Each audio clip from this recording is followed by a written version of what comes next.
L'église de Santiago Apóstol a été construite au début du XVe siècle. Elle a également subi de nombreuses transformations au XVIe et XVIIIe siècle. Elle a été classée monument national en 1933, puis bien d'intérêt culturel en 1985.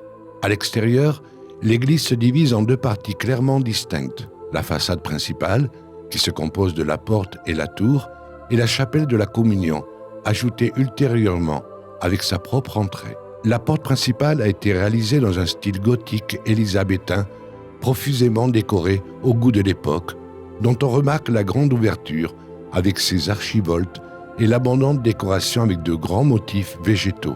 La porte est divisée en deux par un meneau, sur lequel Saint Jacques pèlerin est représenté avec son bourdon caractéristique et sa calebasse. Au-dessus de la porte se trouve le tympan, orné des armoiries, de la devise et des emblèmes des rois catholiques qui visitèrent la ville en 1488.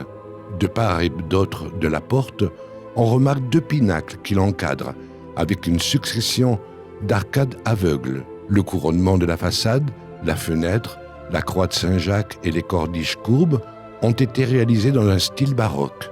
La tour, de forme prismatique, divisée en trois corps, est entièrement intégrée dans la façade.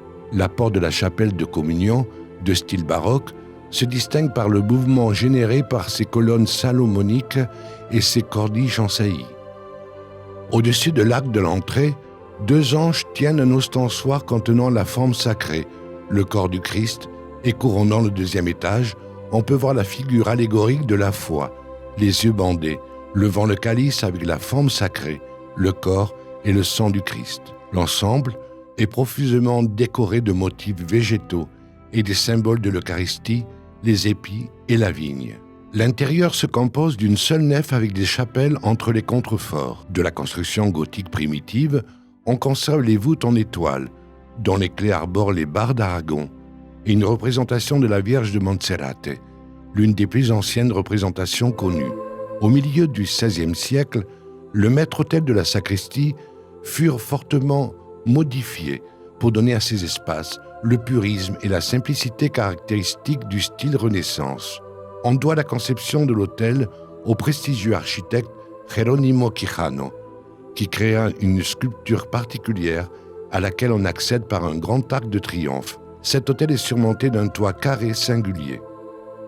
Dans le presbytère, on remarque le tabernacle réalisé à la fin du XVIIIe siècle, de style néoclassique, fermé par une peinture à l'huile, El Salvador, de Joaquín Campos. Le jour de la résurrection, cette toile est retirée pour admirer la sculpture du ressuscité.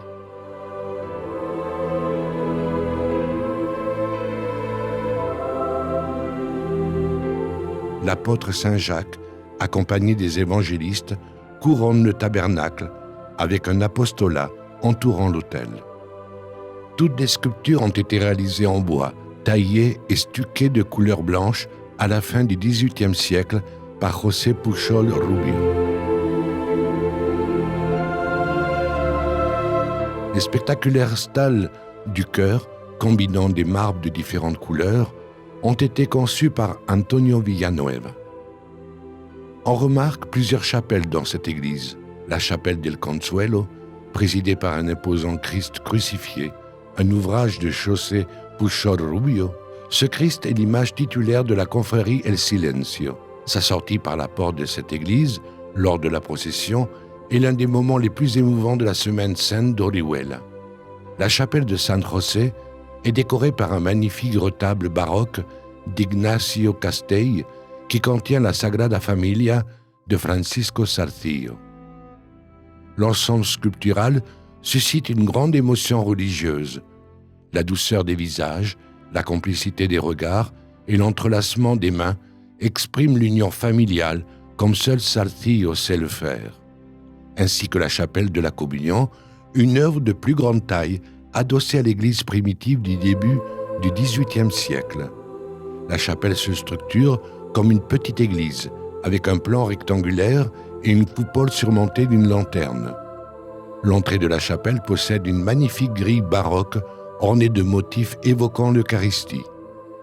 L'autel est fermé par un retable baroque d'Antonio Perales, présidée par la sculpture de San Antonio de Paula.